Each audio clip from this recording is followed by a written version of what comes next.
En este estudio veremos la importante mensaje que predicamos como iglesia. En el estudio anterior vimos que en 1844 empezó la purificación del santuario celestial. Ese día, específicamente el 22 de octubre, sucedieron dos cosas en el universo, una en el cielo y otra en la tierra. En el cielo, Dios comenzó la purificación del santuario celestial, o sea, el juicio investigador. Y en la tierra, Dios levantó un grupo de mensajeros para predicar el evangelio eterno en el contexto del juicio investigador. Solo que el pueblo de Dios, que el Señor levantó en la tierra, no surgió en un abrir y cerrar de ojos, el que dio lugar al nacimiento del movimiento que predicaría el último mensaje al mundo. Todo esto empezó por vuelta del año 1831, cuando Guillermo Miller se deparó con la profecía de las 2300 tardes y mañanas. Él la estudió con profundidad y ahí descubrió que la profecía terminaba el 22 de octubre de 1844. Y entonces Guillermo cree que Jesús volverá a la tierra en esa fecha. La profecía decía a la letra: hasta 2300 tardes y mañanas y el santuario será purificado. Mas en ese entonces no era conocido el tema del santuario. Así que Miller pensó que el santuario era la tierra y dedujo que la tierra sería purificada con la venida de Cristo. Este descubrimiento llenó de gozo su corazón y él empezó a predicar el mensaje del advenimiento para el 22 de octubre de 1844. Lo hizo con tanto entusiasmo que miles de personas se prepararon para recibir a Jesús en esa fecha. Pero Jesús no vino. Y el movimiento milerita quedó chasqueado, frustrado. Lo que ellos no sabían es que Apocalipsis 10, 8 al 11 decía lo siguiente, voy a leer. La voz que oí del cielo volvió a hablarme y me dijo: ve y toma el librito abierto que tiene en la mano el ángel que está de pie sobre el altar y la tierra. Yo me dirigí al ángel y le pedí que me diera el librito y él me dijo: aquí lo tienes, cómelo. Te amargará el estómago, pero en tus labios será dulce como la miel. Yo tomé el librito de la mano del ángel y me lo comí. En mis labios era dulce como la miel, pero una vez que lo comí, me amargó el estómago y se me dijo: debes profetizar otra vez acerca de muchos pueblos, naciones, lenguas y reyes. El mensaje que contenía este librito, sin duda, es el mensaje que todavía no había sido entendido en su plenitud. Daniel 12:4 dice lo siguiente: pero tú, Daniel, mantén estas palabras en secreto y sella el libro hasta el tiempo del fin. Muchos correrán de un lado para otro y la ciencia irá en aumento. ¿Te das cuenta? El mensaje de Daniel, que contiene la profecía de las 2300 tardes y mañanas, no fue entendido por Daniel en su totalidad en los tiempos de Daniel. Pero Dios le dijo que sería entendido en el tiempo del fin. Y ya vimos que el tiempo del fin empieza en 1798. Bueno, Miller pensó que lo había entendido. Conforme a lo que acabamos de leer en Apocalipsis 10, en su paladar, pero amargo en su vientre. Dulce, porque pensó que Cristo venía en 22 de octubre de 1844. Pero amargo, porque llegó la fecha y Cristo no vino.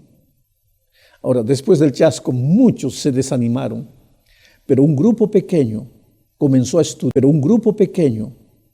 estudiar la Biblia con más esmero que nunca, para ver cuál era la razón por la que Jesús no había venido.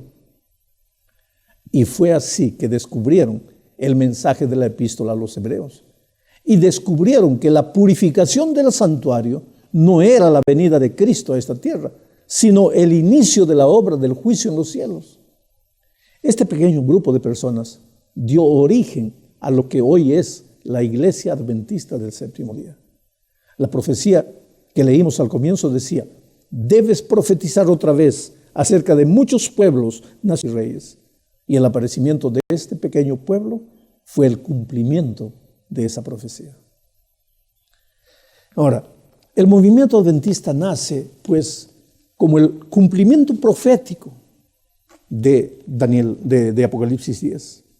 Pero en Apocalipsis 14, otra profecía interesante que dice así: luego vi otro ángel, el cual volaba en medio del cielo y tenía el evangelio eterno para predicarlo a los habitantes de la tierra, es decir, a toda nación, raza, lengua y pueblo. Ese ángel decía con fuerte voz: teman a Dios y denle gloria, porque la hora de su juicio teman a Dios y denle gloria, porque la hora de su juicio ha llegado. Adoren al que hizo el cielo y la tierra, el mar y los manantiales de las aguas. Mira, ángel en la Biblia es símbolo de mensajero. En Apocalipsis 14 aparecen 3 ángeles. En este estudio veremos parte de lo que y dadle gloria. La razón es porque la hora de su juicio ha llegado. ¿Qué significa la expresión temer a Dios? En la Biblia, esta es una expresión bastante usada. Puede significar creer en Dios, como en Apocalipsis 11:18. Puede también ser rendir honra a Dios, como en el texto que leímos de Apocalipsis 14:7. O puede ser adorarle, como en Apocalipsis 19:5. O obedecerle, como en Apocalipsis 14:12. Pero lo que importa para este estudio es que en el contexto de Apocalipsis 14 debemos temer a Dios por 2 razones. Primero, porque la hora del juicio divino ha llegado. Y segundo, porque Él es el Creador. Naturalmente, el juicio, y me refiero a cualquier tipo de juicio, tiene un tinte amenazador. Porque es la hora de la verdad, es la hora del ajuste de cuentas. Y aquel que hizo un uso equivocado de la libertad que Dios le dio, tendrá inevitablemente que rendir cuentas. Hoy, querido, puedes hacer con tu vida lo que tú quieras, es verdad. Nadie te va a decir nada. Puedes salir a la calle defendiendo tu derecho de ser libre y escoger lo que te venga a la cabeza. Dios te da libertad. Pero tan cierto como esto es verdad también que un día tú y yo tendremos que rendir cuentas de lo que hicimos con la libertad. Ahora, es necesario destacar que quien tiene que tener miedo del juicio es el culpable y no el inocente.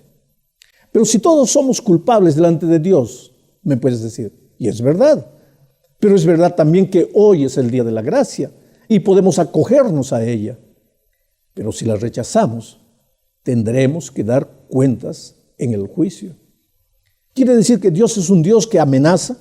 De ninguna manera. Un Dios que advierte.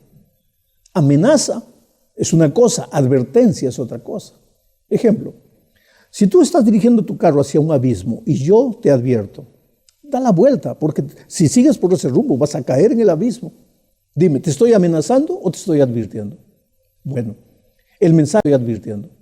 Bueno, el mensaje que Dios nos ha llamado a predicar en este tiempo es un mensaje de amor, pero al mismo tiempo el amor involucra la advertencia del peligro. Yo siempre digo que Jesús no vuelve a esta tierra para destruir a los seres humanos, sino al pecado.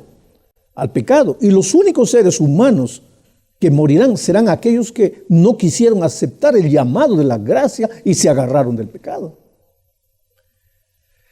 Pero ¿por qué Dios juzgará a las naciones? Esta es la tercera parte. Hay que enfatizar que desde la perspectiva bíblica no ocurre por ocasión de la segunda venida de Cristo, porque entonces Jesús ya viene a dar la recompensa a los justos y a los injustos. Y si ya viene con la recompensa es porque ya se determinó quién es justo y quién es injusto. O sea, el juicio ya decidió. Hay que tener en cuenta también que este juicio no ocurre por ocasión de la muerte del ser humano, porque bíblicamente cuando el hombre muere, su cuerpo va a la tierra y el soplo de vida a Dios. Por lo tanto, no hay vida para ser juzgada. Entonces, el juicio del que habla Apocalipsis 14 tiene que ser el juicio investigador, que como ya vimos en estudios anteriores, empezó en 1844. Pero ¿por qué Dios juzga a las naciones? El ángel de Apocalipsis 14 aparece para proclamar el evangelio eterno. Date cuenta que este no es un nuevo evangelio. No es el evangelio del Nuevo Testamento, ni la gracia. Este es el evangelio eterno, que siempre fue el evangelio de la gracia. Solo hay un evangelio, querido, y el evangelio significa buenas nuevas. Dios llama en los tiempos finales, como llamó a Adán después del pecado, como llamó a los habitantes de Sodoma y Gomorra, o como llamó a los hombres que vivieron en los últimos tiempos. Dios levanta un pueblo especial para llamar a las personas que se arrepientan. ¿Por qué? Porque la hora del juicio llegó. ¿Cuándo llegó? En 1844. Solo que las personas hoy viven como si Dios no existiese. Cada uno defiende su punto de vista sin importarse con lo que la palabra de Dios dice. Una gran parte de personas que dicen creer en la palabra de Dios creen también en la evolución. Por eso tenemos que llamarlas a volver los ojos al Dios creador de los cielos y la tierra. Ese es el mensaje del primer ángel. Ese es el mensaje del primer ángel. Multitudes hoy creen que el homosexualismo es algo natural y depende de la opción de cada uno. Por eso tenemos que llamarlas a adorar al Dios eterno que al crear al ser humano no lo creó hombre y hombre o mujer. No importa lo que digan las estrellas de la televisión, no importa lo que digan los artistas o la gente famosa. Ese es el primer mensaje del ángel. Por otro lado, las personas se olvidaron del sábado como día de reposo establecido por Dios desde la creación. Colocaron el domingo como un nuevo día de reposo, siguiendo tradiciones humanas y no la palabra de Dios. Por eso tenemos que llamarlas a adorar al Dios verdadero, creador de los cielos y de la tierra, y a salir de la multitud de ideologías fundadas en tradiciones humanas. Ese es el mensaje del segundo ángel. Oh querido, el mensaje de los tres ángeles de Apocalipsis 14 es también un llamado a adorar al Dios verdadero en un tiempo en que el ser humano adora cualquier cosa menos a Dios. Esto es interesante. Adorar a Dios significa reconocerlo como lo más importante en tu vida y rendirte a Él. Yo me pregunto en este momento, ¿a quién adoro? ¿A un artista de televisión? ¿Quién ocupa más tiempo en mis pensamientos? ¿Un ser humano? Si tuvieses que escoger entre lo que dice tu padre, tu abuelo, tu bisabuelo, o lo que dice la palabra de Dios, ¿con quién te quedas? ¿A quién adoras? ¿Conceptos y tradiciones sin fundamento bíblico y sus enseñanzas en la palabra de Dios? ¿Quién dirige tu vida? ¿Los astros, los números, la vibra o Dios? ¿Es el dinero, el poder, la fama o Dios la razón de tu vivir? Bueno, en Apocalipsis los hombres de los últimos tiempos tendrán que escoger entre adorar al dragón, a la bestia, a la imagen de la bestia o a Dios. Y el remanente es llamado a convocar a las naciones a la verdadera adoración. El segundo y el tercer ángel presentan la advertencia de salir del estado de infidelidad en que se encuentra la humanidad. Especialmente el tercer ángel dice en Apocalipsis 14, 9 y 10 lo siguiente. A los dos ángeles los siguió un tercero que a grandes voces decía: el que adore a la bestia y a su imagen y acepte llevar su marca en la frente o en la mano, también beberá del vino de la ira de Dios, que ha sido vaciado puro en la copa de su ira, y será atormentado con fuego y azufre delante de los santos ángeles y del Cordero. Esta es una advertencia definida para los que adoran a la bestia y a su imagen. La bestia es un poder político religioso que desea imponer sus conceptos sobre todas las naciones. La imagen de la bestia es un poder político que ayuda al primer poder a alcanzar sus objetivos. Ningún poder, querido, ni político, ni religioso, tiene el derecho de cambiar la palabra de Dios. Pero como ya vimos en el estudio anterior, Dios juzga a las naciones y juzga también a ese poder religioso que en Daniel se presenta como el cuerno pequeño. ¿Y por qué lo juzga? Porque se atreve a querer cambiar las enseñanzas de la palabra de Dios, entre ellas la santa ley de Dios. Por eso en Apocalipsis 14, 12 se presenta al pueblo fiel de la siguiente manera. Aquí se verá la paciencia de los santos, de los que obedecen los mandamientos de Dios y mantienen la fe en Jesús. Dos cosas: fe en Cristo y obediencia a los eternos principios de la ley.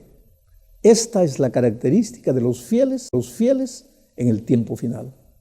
No fe en Cristo y obediencia a tradiciones humanas. No fe en Cristo y no más ley porque la gracia de Cristo me salva. No, son dos características: fe en Cristo y obediencia a los eternos principios de la ley de Dios.